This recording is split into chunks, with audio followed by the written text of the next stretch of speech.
the president supports peaceful protests. What a stupid question. The president absolutely supports peaceful protests. He supports the First Amendment. He supports the right of Americans to make their voices heard. He does not support violence of any kind. He does not support assaulting law enforcement officers who are simply trying to do their job. It's very clear for the president what he supports and what he does not. Unfortunately for Democrats, that line has not been made clear, and they've allowed this unrest and this violence to continue, and the president has had to step in. What question? So if there were peaceful protests on Saturday for the military parade, President Trump would allow that?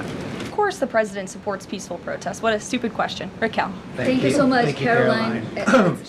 Raquel, and then I can go to you, Francis. Go. Thank you so much, Caroline. I have two questions. One about Israel. Yesterday, the U.S. ambassador to Israel said the U.S. no longer is pursuing the goal of an independent Palestinian state.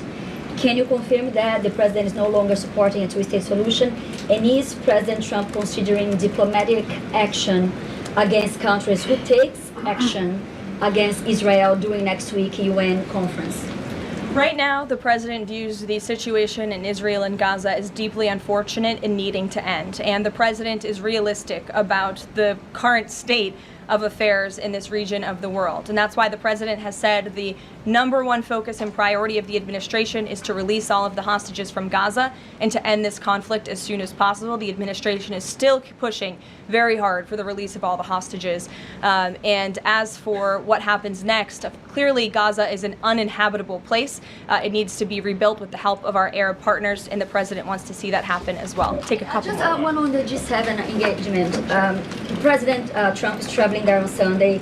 Other presidents beyond the G7 leaders are also going. President Lula from Brazil, President Sheinbaum from Mexico, and President Zelensky from Ukraine are also going. Do you have confirmation if President Trump is meeting any other leaders on the sideline of the G7? Yes. To know about the Lula engagement. I can confirm there will be quite a few bilateral meetings between the president and other foreign leaders. The White House is still working very hard to finalize that schedule, and we will provide that for you as soon as we have it. Great. Thanks, Karoline. Just back to the China trade deal, can you talk about the status of the export controls that the U.S. imposed? Are those no longer being imposed? We are fully complying with the Geneva Agreement. Go ahead. Sure. Thanks, Caroline. One foreign question for you and one domestic.